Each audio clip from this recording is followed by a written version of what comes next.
So to start off with, can you kind of let me know, how do you guys know each other? How did you first meet, and what were you doing before you set up iKcon? My background started, I'm an engineer by degree, never practiced engineering. Started my career in Accenture in Houston, Texas, in financial and management consulting. Then moved to the region in 2006, where I jumped ships into investment banking and private equity. I loved it a lot, deployed $600+ million over the span of 14 years. We primarily focus on healthcare, F&B, and education. I've done several personal investments, also with focus on e-commerce, technology, and F&B. I met Kareem and we were doing our MBA in London Business School 11 years ago. And since then, we've been very, very close friends. Kareem will give you his background. Yeah, thanks, Khaled. So yes, I actually grew up in the UAE, but I left for university, studied finance, and started my career in agriculture and food production. So I've been in the space for a long time.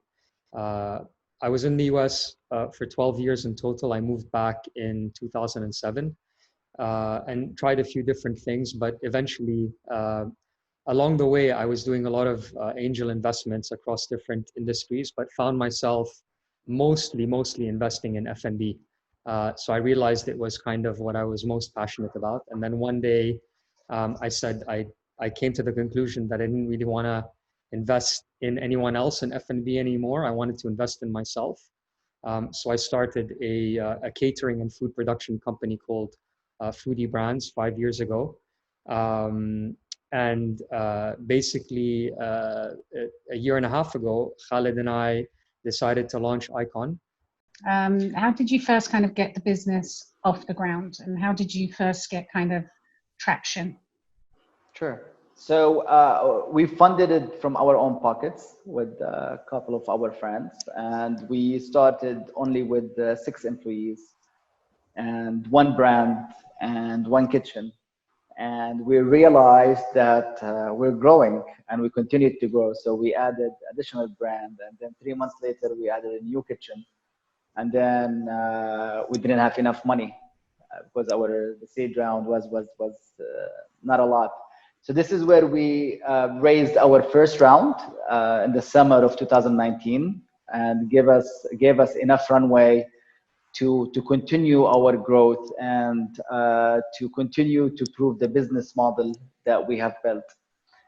And that has led to launching the 2nd and the 3rd and the 4th location, and we continued to add more brands, and then became a true story that we can go and raise serious money for, which is exactly what we did. So all of this led to the pre-series round that we closed a while back. And now we're preparing for Series A. So I believe we were lucky to be in the right space and the right sector at the right time. We took the risk at a very early stage where we believed in this space. And the market has proved how resilient this space is, even through the pandemic, which I'm sure we're going to discuss shortly. There has been some turning points and hurdles, especially with the COVID pandemic. But this lockdown, I would say, created new paradigms in how we view our business. Everything from hygiene and safety to supply chain, team mobility, forward logistics, every aspect needed to be reviewed, tightened, and adapted under really rapid fire deadlines. And we went through that period. Khaled and I had a lot of sleepless nights along with our senior team. But I would say in hindsight, we are now stronger as an organization, and we have a more solid foundation going forward. How many kitchens do you currently have, and how many partners are you working with at the moment? So today we have 10 kitchens in Dubai, and we have 42 partners that we're working with, along with many more to be announced this month and through the end of the year. They're all in the pipeline, all at various stages of going live.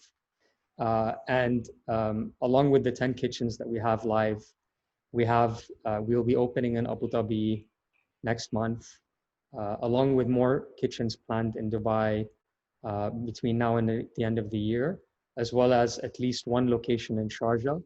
And then obviously the big one is our Saudi expansion, where we plan to be in Riyadh by Q1 of 2021.